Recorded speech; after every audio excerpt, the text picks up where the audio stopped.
Apple has dominated Japan over the last 10 years. Apple has yet to achieve 65% of the smartphone market in any other country, including the United States. That may sound strange given Japan's reputation as the world's technical superpower. With the Walkman, he launched the MP3 player era, as well as inventing the pocket calculator, DVD player, DSLR camera, laptop, Blu-ray player, and other devices. Furthermore, Japanese people are recognized for preferring to buy things made in their own nation over those made elsewhere. So, how did Apple, a firm based on the other side of the globe, come to rule Japan? A country with its own technological products? Okay, there are a number of reasons why Apple has done so well in Japan. The majority of these are the result of wise business judgments. The most important reason, though, may have nothing to do with Apple and everything to do with Samsung. For years, Apple has been competing with Samsung in the global smartphone industry. Samsung currently has a 28% market share, whereas Apple has a 27% market share. When it comes to Japan, however, Samsung only has a 6% share of the market. With 65% of the vote, Apple is by far the most popular brand. Samsung's low performance in Japan is due to a censorship campaign that began in 2010. Samsung, a Korean firm, decided to eliminate all references to Japanese culture when they published their proprietary Android interface called TouchWiz 6.0.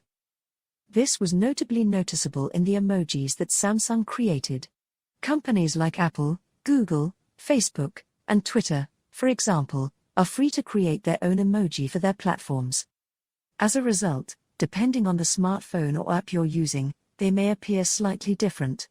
However, the Unicode Consortium establishes the criteria that these companies must follow when creating emoji. As a result, each emoji's meaning is constant across all devices. Samsung, on the other hand, took the extraordinary step of deviating from this standard with TouchWiz 6.0. The TouchWiz Tokyo Tower emoji, for example, was depicted as a generic gray tower rather than the typical red and white tower. The crossed flags emoji, which were formerly depicted as Japanese flags on all platforms, were replaced with South Korean flags. The Japanese dolls emoji was replaced with Korean dolls, and TouchWiz didn't even support the Map of Japan emoji. If a buddy sent you an emoji, it would be displayed as a blank square. Nothing like this has ever been done by a firm before. In Japan, where tensions with Korea have remained high since World War II, it has become a popular news item. Samsung's censorship has completely ruined their reputation in Japan. Customers are more likely to support domestic items and are less likely to support companies that are at odds with the country. As a result, Samsung just accepted the fact that their brand was unwanted in Japan and ceased using their emblem there. Instead, they simply call themselves Galaxy. The Samsung brand is never seen on its billboards, signs, or advertisements. The Galaxy shop is their massive retail outlet in Tokyo. GalaxyMobile.jp is the domain name for their website. In Japan, they don't even put their branding on the box when you buy a Samsung gadget. Despite Samsung's best efforts to rebrand, the majority of Japanese customers continue to reject the company. This is when Apple enters the picture. Even before the iPhone was conceived, Steve Jobs had a special place in Japan. Sony, a Japanese corporation, was the consumer electronics brand he most admired. Jobs even tried to persuade them to run the Mac operating system on their popular VAIO notebook. Jobs had spent the previous 3 years shutting down the Mac clone market, so this was excellent praise.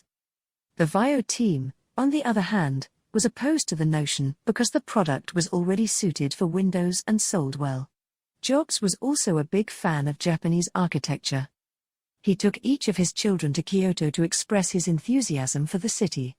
His trademark black turtleneck was designed by Japanese fashion icon Issey Miyake, as it happens. And, as I said in my last video, Tokyo was home to the first worldwide Apple Store, which opened in 2003. As a result, there was no shortage of affection between Apple and Japan. And when Apple launched the iPhone in the country in 2008, it did so with a plan. To provide the iPhone exclusively, they collaborated with SoftBank, one of the country's 3 major mobile carriers.